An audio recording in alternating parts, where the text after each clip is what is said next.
Hello and welcome, everybody. Thank you for being here. Welcome to Speaking with the Speaker, or Speaking on Anime. Sorry, we're all tangled up here.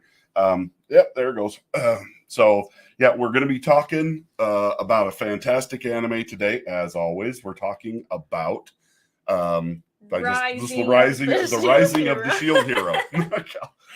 I've been planning for next week's already, so I almost said next week's instead of this week. So without further ado, I'm going to bring in our special guest this week. Besides my lovely daughter, we have with us today the master of mischief in the mornings, and that would be Loki. So, hail, Loki. Thank you for being here today. What a intro. I love intros, and that is an intro. There's nothing better to get you pumped up for a stream than a really killer intro. Bravo. Yeah, that's my son actually did that for me. So heck yeah. He does that. He does the music videos. He'll go pick music and then splice together a bunch of anime clips to do a music video for it. So heck yeah. We were actually talking about the whole thing because that's my first watching that. And it was really good. I liked it. Thoroughly impressed. So yeah, if you like that, go subscribe to Spartan072 because that's my son and that's his channel and that's what he does. So he does gaming and stuff like that. So, but yeah. So just want to say hi to everybody in the chat here real quick. We've got Adega, who was first, but not first. So I do have to say that Loki did beat you, but he was just behind the scene. We were laughing as the intro was playing because I'm like, oh, there's a fight in the chat over who got in here before who and stuff, because I was doing that on a Dega stream earlier today. So when he was doing his chapter, so we've got Adega, we've got Chris Pergia, welcome, and we've got Stone Loki, of course, and did I miss anybody? Lady Mist. So welcome everyone. We're excited to talk about this because this is a really, really good anime. I watched it twice this week to prepare for this. One time I was actually watching it, and one time I just had it playing in the background as I was driving down the road in the truck. So how many times do you think you've seen it overall? This one, probably at least 6 times. Oh gosh, I loved how you went with the 2 times this week alone. That was great.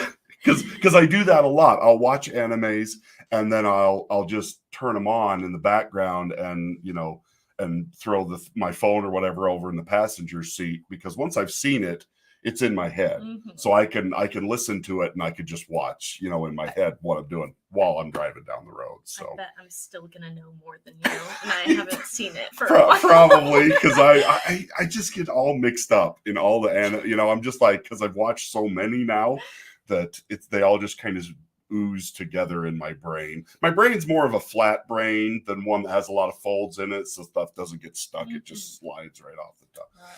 Anyway, Loki, when did you first watch this? Last year.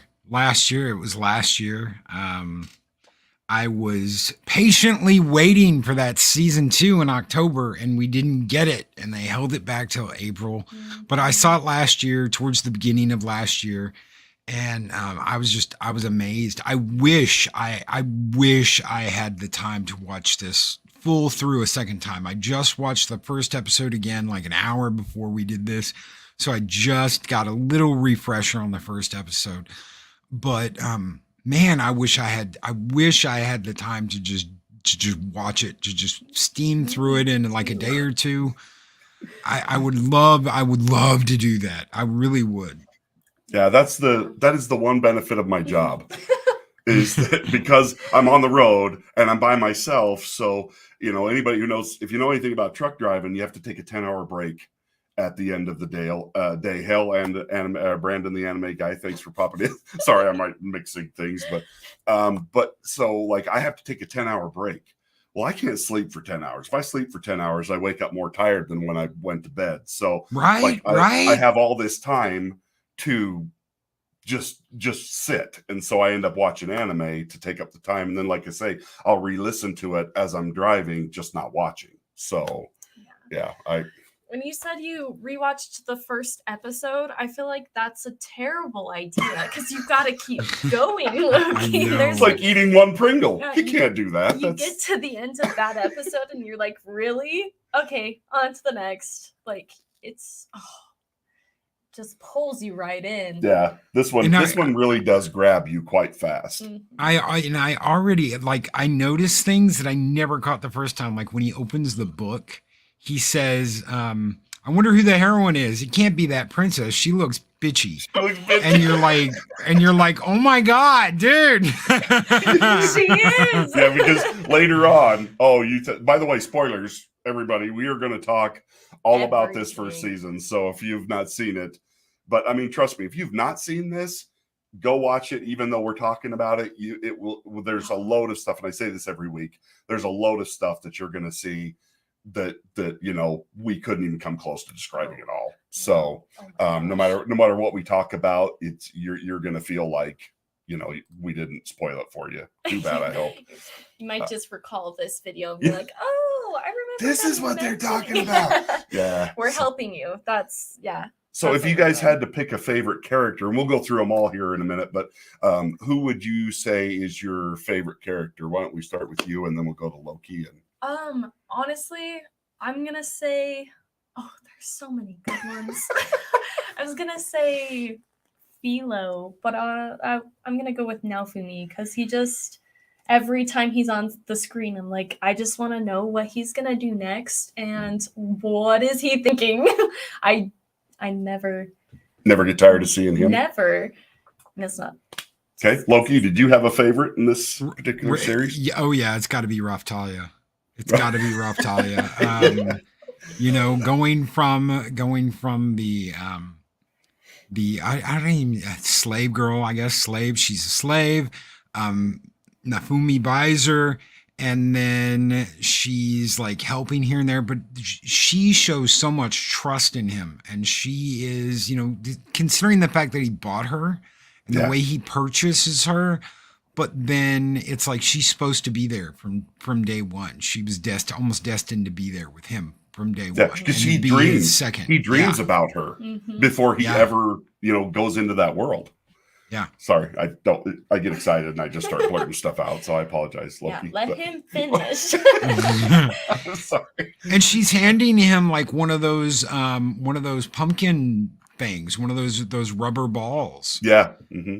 That he ends up buying for her. Yeah, that he ends up buying for her. So it's destiny. It kind of makes you wonder how much of that he remembered, because it never really gets brought up again.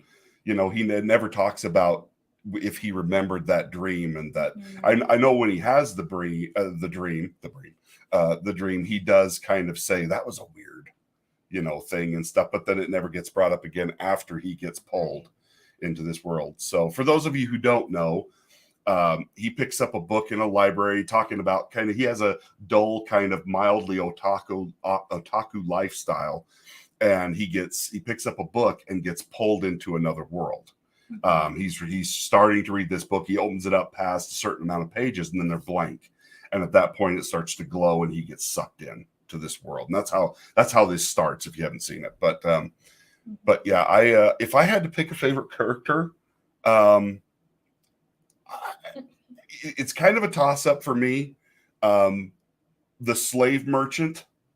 I love his performance. He's so kind of cheesy, over the top, and creepy in his sales pitch and stuff like that. I don't know. I really liked that guy's performance. I mean, he's not even in it very much. There's three, I guess. Eckhart is the other one. He is the smith. He is the guy who does all the weapons and stuff. And then Naofumi probably comes in there, right, in that same group. What you mean? Mine isn't one of your favorite characters? No, the raging cow. No. And I hate saying bitch in front of my daughter, but that's how she gets referred to this almost throughout this entire. In fact, later in the series, that actually becomes her name. No, you didn't have to spoil that part. That one's was such a sweet moment. It is. Oh, yes. Talk about great vengeance. Oh, But I didn't tell him her adventurer's name that he gives her. So, which is even worse than bitch. Mm-hmm.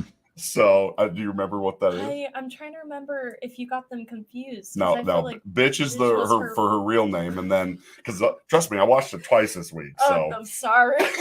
Do you want me to say it or do you want to say it? Do you go want me to- ahead, Loki. You tell him. Whore? I forgot. And so she has to be referred to Yeah. by everybody. By these everybody, names. it's like a royal so edict. good. Yeah. That's the only thing that saves their life. So good. And It's she her deserves it. reaction is priceless because it's just like, I'm not bitch. He's like, you are now, and it really is kind of that awesome moment where she gets slapped down, kind of for everything she did. You know, I loved this anime because it was kind of like the first couple of minutes into it, you're like, oh, I think I know where this is going. And then, like, he just gets treated so horribly. And you're like, well, what's going on? And then it just keeps going and going until he's lost everything that he had at first. Like, his personality, his goofy, ready to go on this adventure. And then at the end of the first episode, you've already seen, like, his emotions, they're just gone from how they've treated him, and it's like, holy crap. And then you kind of see it get restored later on, which is so nice too, because he doesn't deserve it. He doesn't. No. And it is kind of an interesting twist on the hero thing, because usually a hero comes in and they kind of, they're not always the hero right at first, but then they kind of build into the hero. This, I mean, he comes in and is immediately just destroyed, and it sends him on a kind of a dark path, but because of the path that he's on, it makes him that much stronger.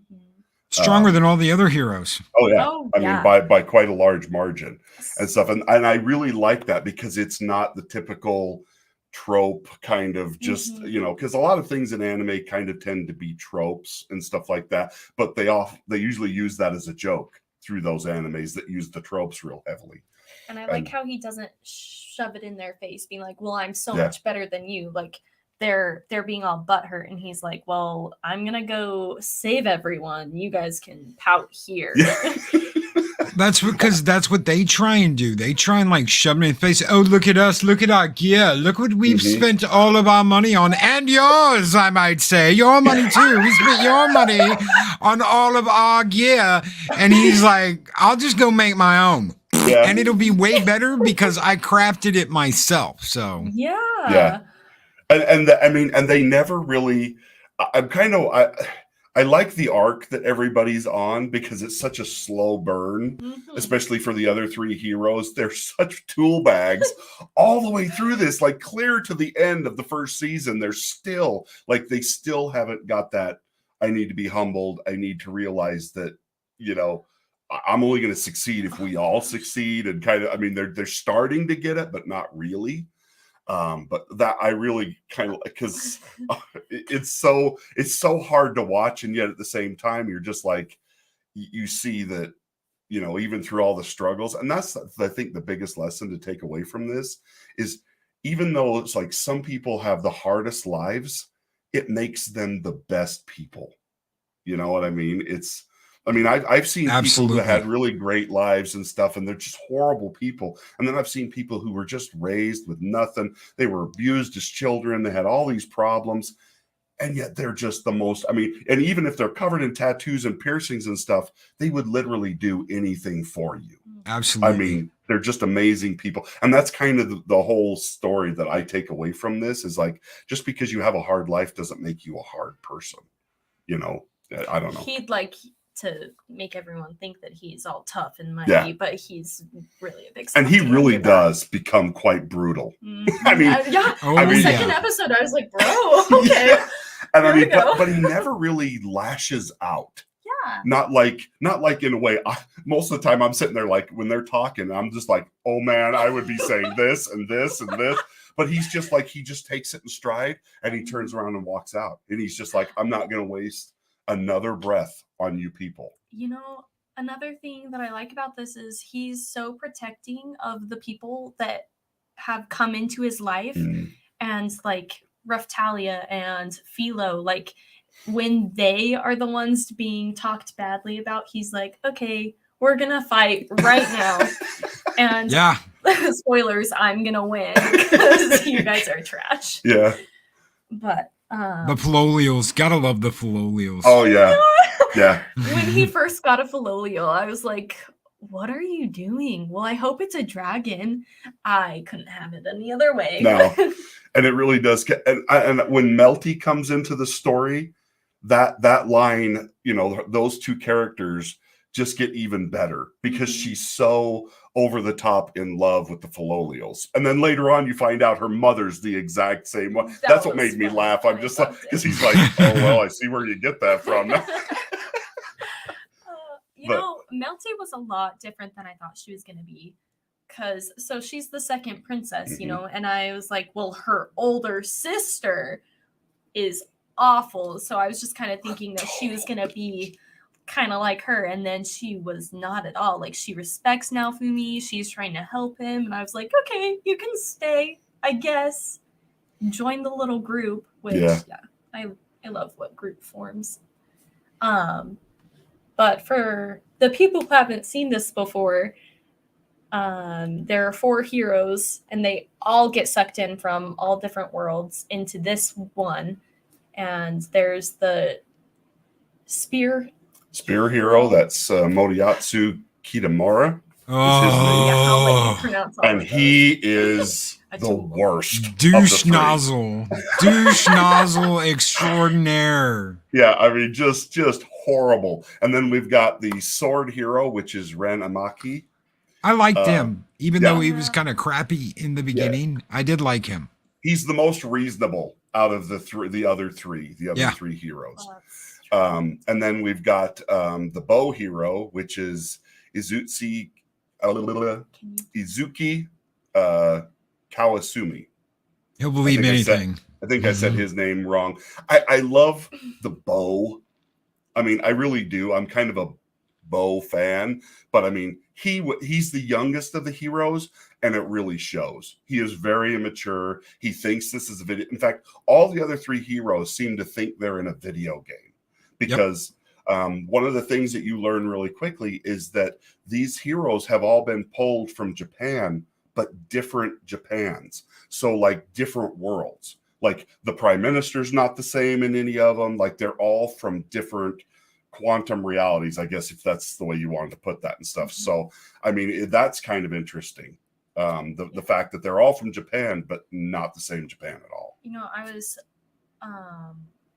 I watched a video or something after I had seen the whole series, and so all 3 of the heroes think it's a video game, and Naofumi thinks it's a book. So that immediately sends him like away from the others. Like they've had experience in their game, and he was just reading a book, and he had 0 experience, had no clue what was going on.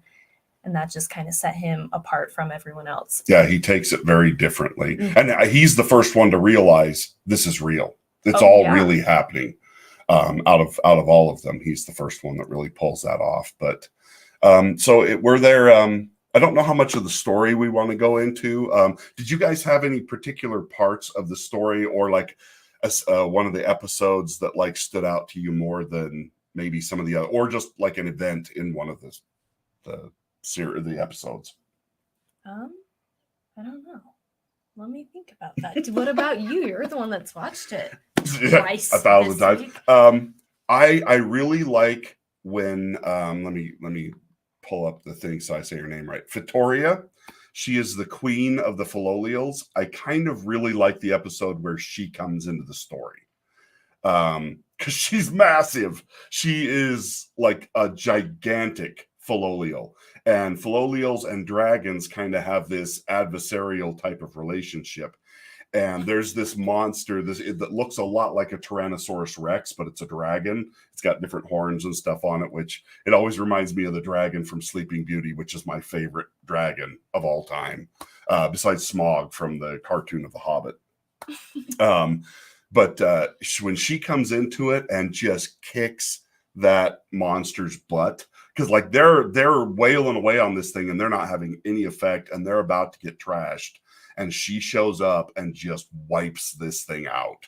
And you're just like you're kind of sitting there and without your mouth hanging open, how she like just she's oh my how gosh. fast she does it. And it's just like, okay, she's really powerful.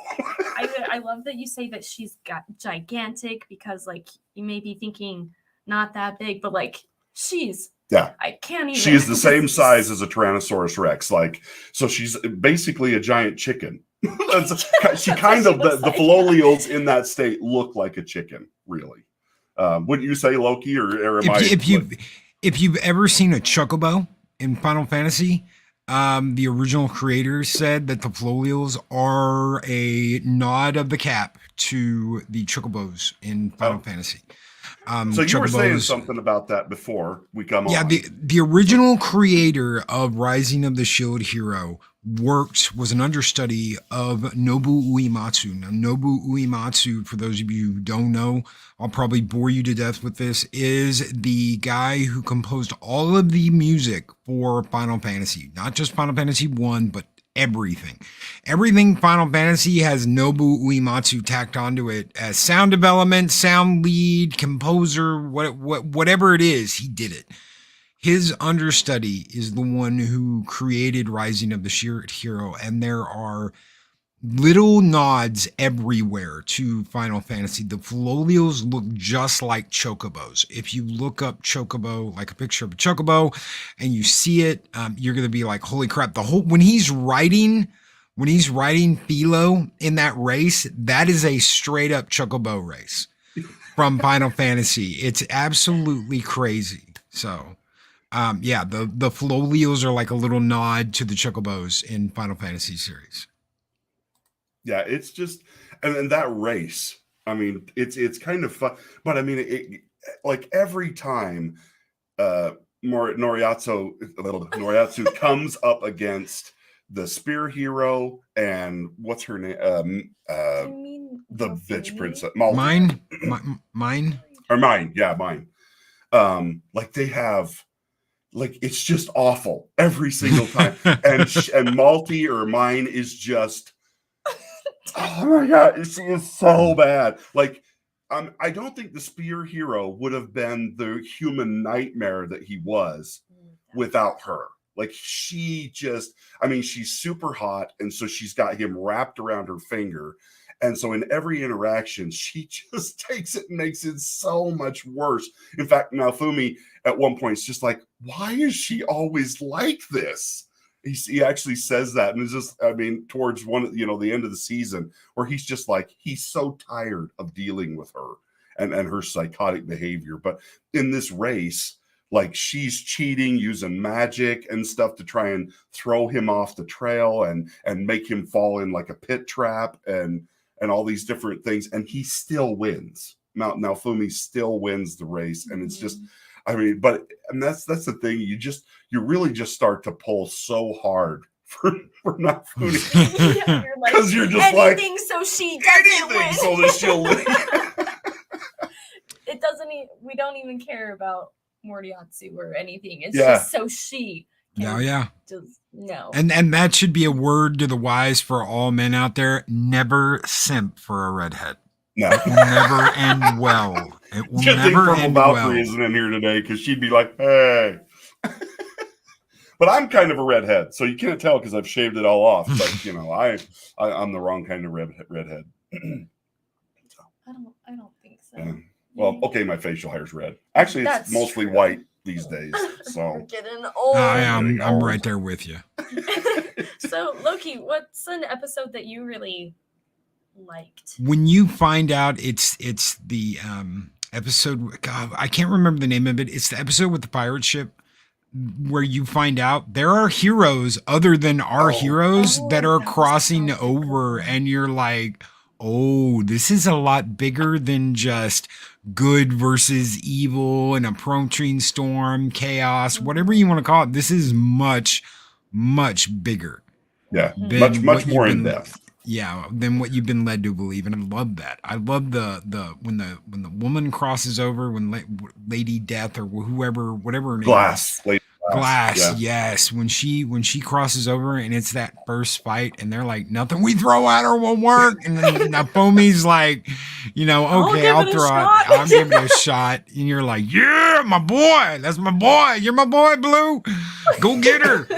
And when he uses that curse shield, oh my gosh, that is, I mean, it's just like, it takes him from it takes all of the bad things that have happened to him, and it channels it into the rage that he just puts out to, I mean, and it's almost as destructive to him as it is to the, I mean, but it's so find cool. that out You're just later. like, I don't even care. You're like, I ain't caring. It's just cool. Get him. I feel like this series is one that you're definitely all the way through. You're just rooting for Naofumi to win. And you're like, I'm on his side the whole way. He's just such a good person. And yet there are moments when you're like, you kind of question him. Oh yeah. Because he'll go he just seems to almost be tipping over into that darkness, and it's just like, I'm not sure he's gonna stay the good guy, Especially when he was buying Rough Talia off of the slave merchant. I was kind of like, what are you doing there, sir? But like I think as Loki said earlier, like he treated her good. She loves him now. Like because like he was hard on her because he knew that's what it was going to take for her to survive and to make it. And there was even a part where like he was like, okay, well, if you don't want to do this, then go save yourself, and like I guess I'm gonna die here. It's when they're in the mine and there's the two-headed dog attacking them.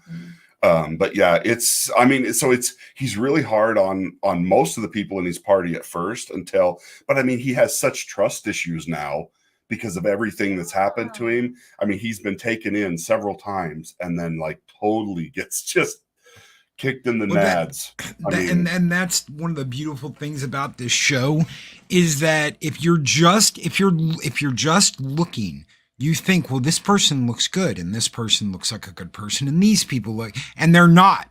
These are not nice people. The king of this land that has called them all here, he is manipulating them so his empire will be the only one left in the end on the planet. And he has no forethought of this is happening on other worlds. We all need to work together to fight this off and to keep our planet the way we want it. He's not thinking of anything. He's only thinking about himself and what's in it for him. But it doesn't look like that on the outside. There's so many layers to this. Every time you peel off a layer of this onion, there's more layers underneath. And you're gonna be peeling the entire time you're watching this. You're peeling that onion, and you're crying, and your emotions are going, and you're like, man, how is this kid gonna get through this? They have treated him like crap, but then you get like when the queen shows up and she's like, no, I know what your dirty old ass has been doing. and you're like, oh yes, finally. Yes. And then there's more. There's more and more and more. And yes, absolutely. And this anime does this really well in general, but and I say this all the time, most people, like most Hollywood people, need to go watch anime to learn how to make films again. Because it's like Ryan Johnson, this is how you subvert somebody's expectations. You make it better than what they were thinking it was going to be. You don't just pull the rug out from under them and just do something weird. Like the finding out that the heroes have come from another world. I mean, that was just like, you're like, wait, what? It totally changes everything you thought you were going into, just like you said. I mean, and it adds a whole nother layer. When you said layers, all I could hear was Shrek's voice going, ogres have layers. Onions have layers. End of story. So, but yeah, no, that's why I started laughing. I'm sorry. My brain works in odd ways like that. But it just thinks in movies. But yeah, no, Dave Bob, I don't know if you're into anime at all, but seriously, there are some really great things happening in anime. I mean, in the past, there's been great animes, but I mean, it really is. I mean, that's all I really watch anymore. For the most part, I've really just kind of turned and gone almost totally to anime because they're doing better stories. They're telling better stories. They're using better characters. They're doing what Hollywood used to do, but I don't know. It's just so. I mean, yeah, it really is. If you're not into anime, I know it kind of might be tough to cross that line the first time, but it really is worth it. It really is worth it if you're into great shows and great storytelling. Now, some of them gets kind of silly, but that's the other thing I like is that this is a very serious anime, yet it's got some freaking amazing humor. I mean, it really is funny in some locations. One of my favorite episode or parts in the show is when Eckhart, the Smith, Malfumi's just learned he can copy shields with his shield, and he's running around this guy's shop like copying all of his shields, and Eckhart's just like, no, not that one, it's really rare. No, don't take that one, it's powerful, you know. And fine, just do whatever you want. It really is. I mean, there's just some really funny stuff. You know, I think what's his name? I don't want to pronounce it wrong. Eckhart? Yeah. He doesn't get enough credit. No. Like, he's the first person to, like, so let's not go into many details on what horrible things they do to Naofumi, but oh, come on, there's such a list. We won't even get through half of them. He helps him on his first day, they buy some gear, and then Naofumi goes through the trenches, and then he, like, confronts him. He's like, so I heard you did this, and he's like, you can believe what you want. And from there, he's like, well, it doesn't...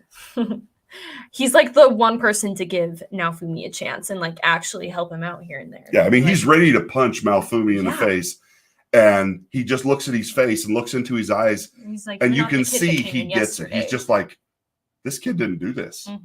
And I mean, and from that time on, he starts helping him, and yet Malfumi's really kind of cold to him for the first few episodes, even in spite of the fact that he's helping him and stuff, because like I said, what's happened to Malfumi has made him so distrustful of everybody that, I mean, you can see why he's doing what he's doing, but at the same time, you're just like, dude, you gotta back that off. Just be like, be a little bit nicer, please, I'm begging.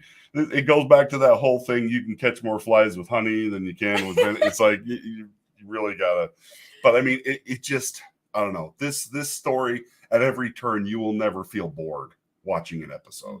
Absolutely not. Even when he was just like building skills, just trying to learn how to survive, I was like, yeah, I'm down for this. Like, let's yeah. I love the fact that he's got the ball things that are like, because it doesn't hurt him, but it hurts other people. And so like he uses that to his advantage. He was very smart. And so the people are trying to rip him off in town after he's been accused of raping the king's daughter. I just said, don't go into detail.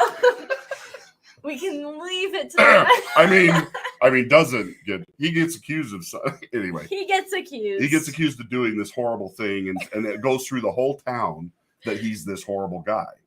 And so the people start mistreating him, and he goes to sell some things to try and make some money because they've stole his equipment, they've stole his money, they've accused him of these crimes. I mean, he literally has nothing. And he goes up to this merchant, and he's got these things that he's been killing attached to his body all over because they don't hurt him. And he uses them to sick on the guy in the stand so he'll give him the fair price. And he's like, I'm not trying to screw you. I just want the same deal you just gave that other guy.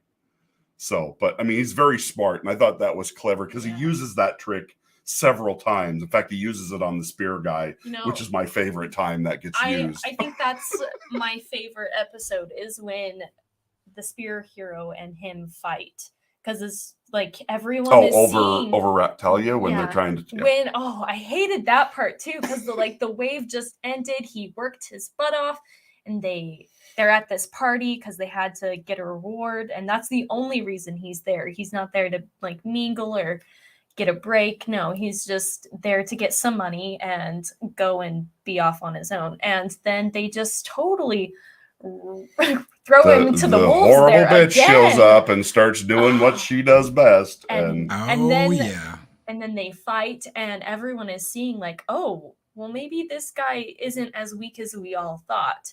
And Mordiasu is getting embarrassed and getting like beaten down. And then Oh, it's such And a then good episode. she cheats. Which is The what she princess does. cheats and And they knocks ignore it. Naofumi down. They do. ignore it too. Yep. They ignore it like it didn't happen. Yep. And the queen, and you find out later on that the king told them all, you didn't To see be anything. quiet, yeah. You didn't see Oh, anything. yeah. Nothing happened, and stuff. And this is the one moment where the other two heroes, the bow hero and the sword hero, come up and they're like, He "Hey, cheated. you cheated. That's not right. Like, this is wrong." And you're just like, it's the first glimmer of hope you have for the heroes in this. You're just like, okay, they're not all douchebags. Just the spirit hero. Hero. I love Philo's reaction to the spirit. Oh, I hate you, and spirit. I love how he's like, she's an angel. I love her. Yeah. And she's like, oh, I hate you. Because he walks up and is like, where's that fat bird? And she's standing there in human form. And she's just like, you said that the last time I saw. And then she like kicks him in the balls. She does that quite a few times. Not gonna- She does it several times to him over the series, but it is really funny. So he deserves it every time. So Lady Mist was saying, Dad shakes head, listen to your daughter. I'm not sure what I wasn't. I think when I was giving away spoilers, yeah. When I said don't do this. Yes, we are. We're kind of purposely missing some stuff because I don't want. Because seriously, I could sit here and go through this whole anime episode by episode and be like, this is awesome and this is awesome. This is awesome. Go watch this. Yeah. So back maybe someday I'll do that. I'll actually do like watch parties and we'll go through this as a season and stuff because it really is that good. And we, everybody who loves this is just waiting for season 2 to come. Mm-hmm. Yeah. It's kind of like Jujutsu Kaisen in the same way. There's several animes that they've just kind of started in the last few years. And they're super good. Like Demon Slayer has just come out with their second season. And you're just, you're on pins and needles just waiting. Mm-hmm. So I'm trying to think if there's anything else we need to. Yes, I still trip over the subbed animes. I'm sorry. I really struggle with subbed. Sometimes it can almost change a character because there was one I was watching and I can't remember which one it was, but there was one I was watching and there's this bad guy and in the dubbed version, he's got this squeaky, annoying voice in the dubbed version. But when you listen to the subbed version, he's like, and you're like, whoa. That's the bad guy. There he is. There he is. Why? Seriously now. Why did we go from to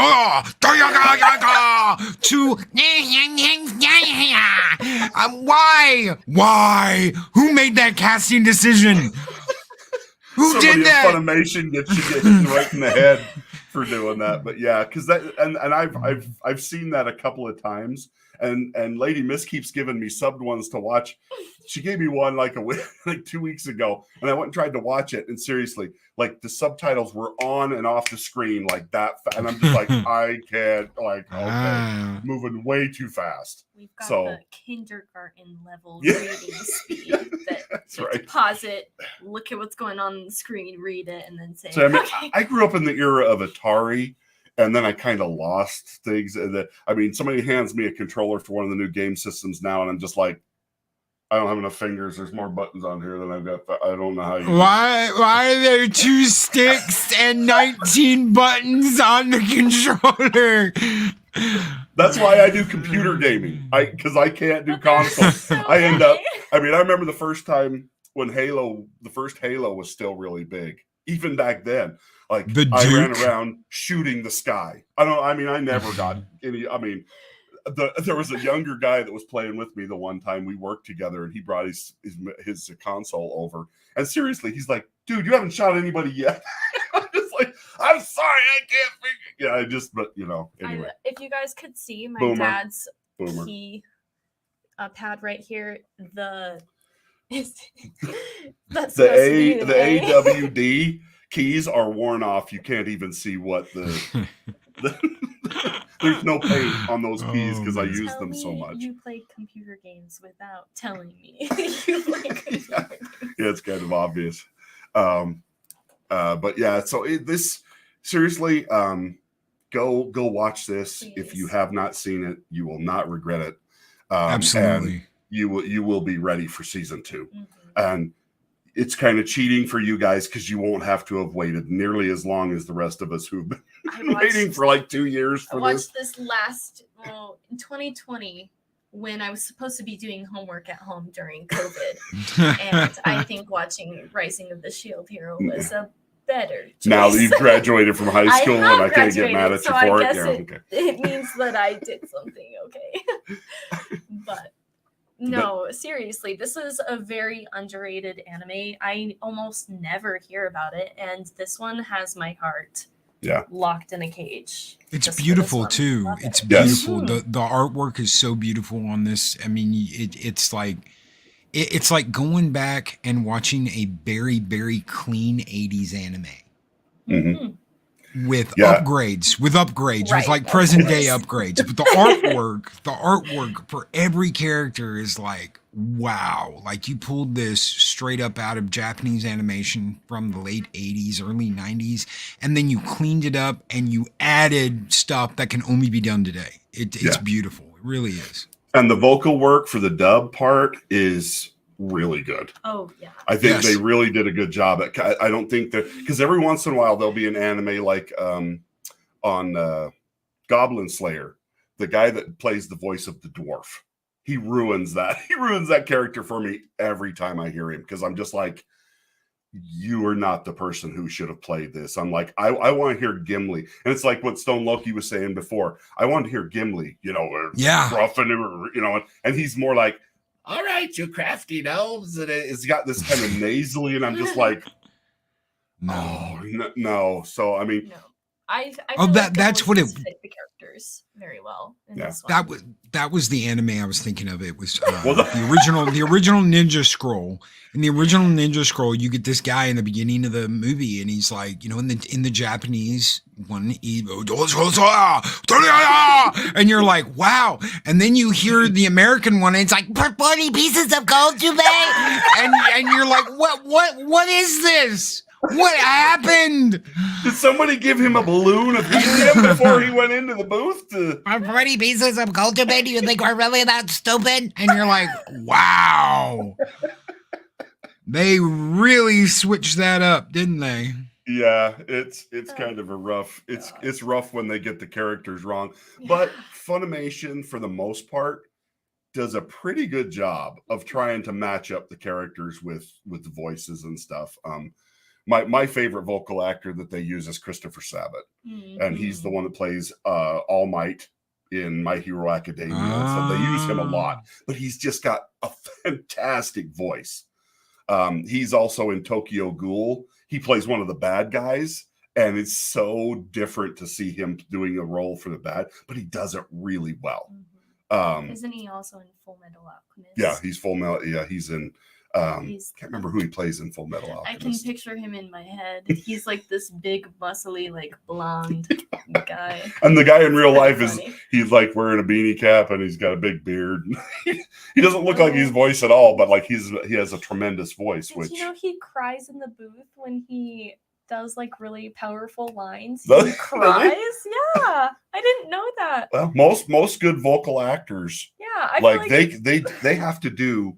I mean, and that's the thing. I think vocal acting is actually harder than you have to, acting because you're acting by yourself to a screen, and you're trying to get an emotional performance without anybody else around you. I mean, it's not like they're doing an ensemble thing, and all of the emotion and everything has to come out of the voice. Right. So it's just it's amazing how good they are. So I think that's where we're going to end it there this week. Go check this out right now. You can find this on, where was I watching it this week? It's on Funimation. If you have a subscription there, you can pay for it if you want to watch it on Amazon Prime. But I'm trying not to buy much from Amazon right now because they're in the process of destroying one of the greatest fantasy series of all time. Don't get me started. Don't get me started. We'll go another hour. Don't get me started.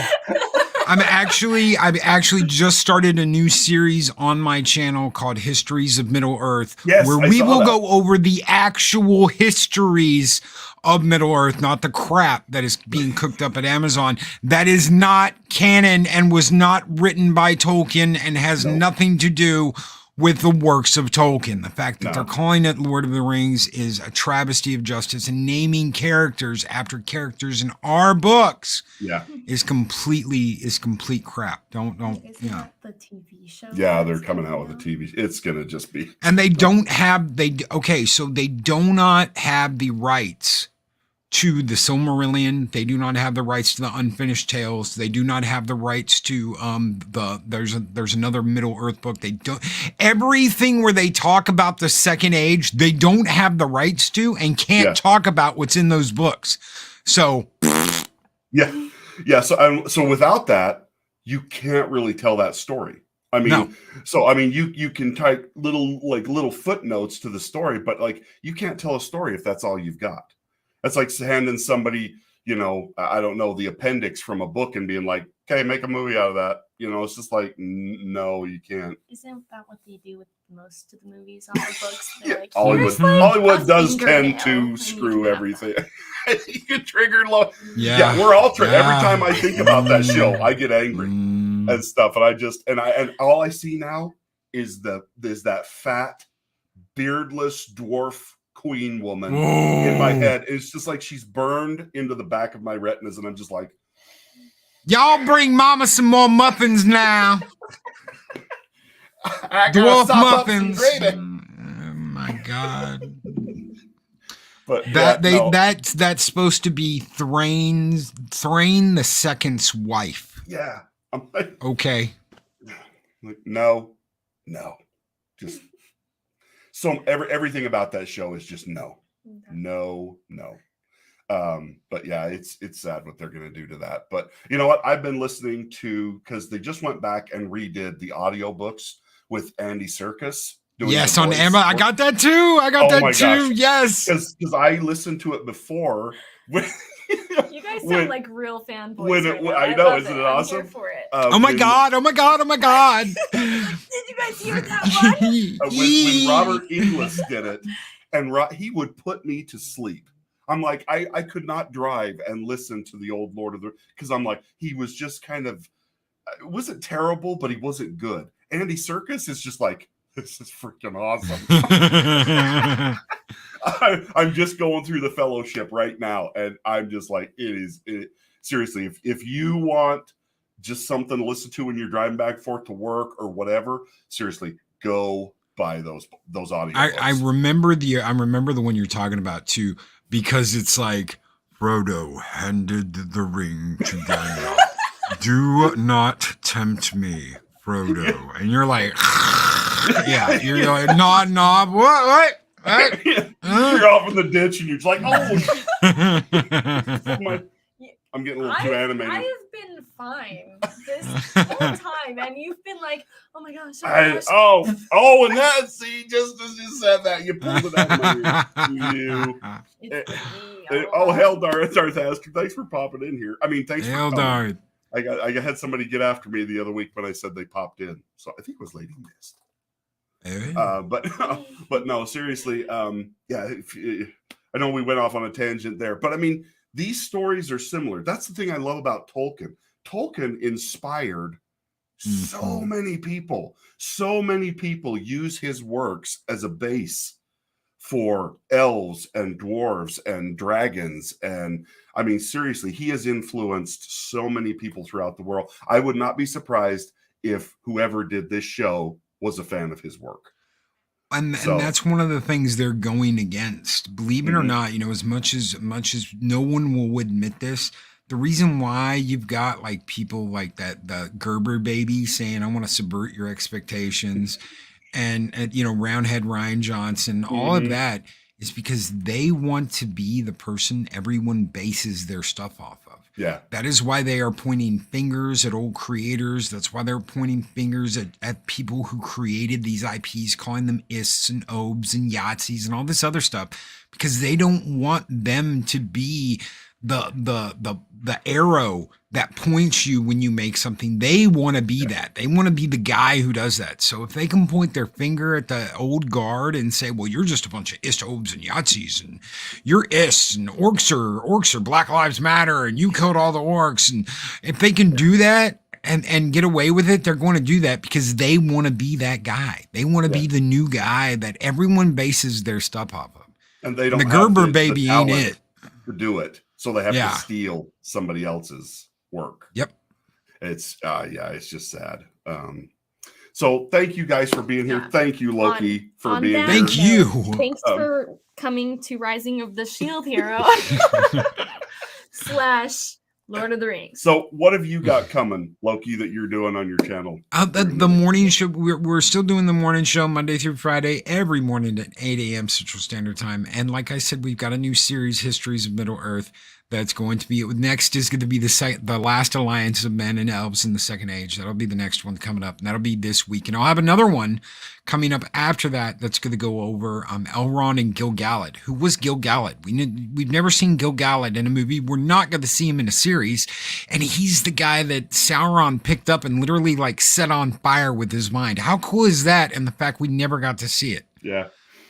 Yeah, So. and seriously, Loki, when it comes to Lord of the Rings, knows his stuff. So Thank I you. mean that go there, and if you want to know the real lore, the deep lore, that's go to people who know it. Don't depend on these Don't depend wannabes. on this TV Yeah, show. doing TV shows that nobody's gonna watch. There's a literal historian, a Tolkien historian that Amazon hired, who majored in gender studies. That's what her major was. She took one Tolkien class, and she's a Tolkien historian. But she majored in gender studies. This is the people that Amazon, not people who've been fans their whole lives, not people who've read the books, who've collected. That's what we're getting. So I can't remember who was the guy. Thank you. He's like a major Tolkien scholar that they had hired, and then they fired him from the show because he gave an interview or something. Because he gave an interview and he talked about what was coming up with the show. I can't think of his name off the top of my head, but yeah. But I mean, that guy's amazing. I mean, that guy knows Tolkien in and out. And I mean, he's who helped Peter Jackson do his movies. So it's kind of sad that they did what they did. But anyway, so next week we will be back at same bat time, same bat channel. And we will be talking about Vampire Hunter D, Bloodlust, which is the second of the two films of the Vampire Hunter series. And honestly, it is. I like the first one. I loved the second one. The second one is really great. So, why are you looking at me I'm like just that? trying to figure out what one you're talking about. It's an older one, so you may not have seen it, but I've got it. I just got the OG. I just got the OG on Blu-ray for the first time. I was just ordered mine totally too, happy so. when I got that. So yes, we will be talking about that next week. And so thank you guys for being here, and we will talk to you next time. Thank Later, everybody. Bye, everybody. Love you.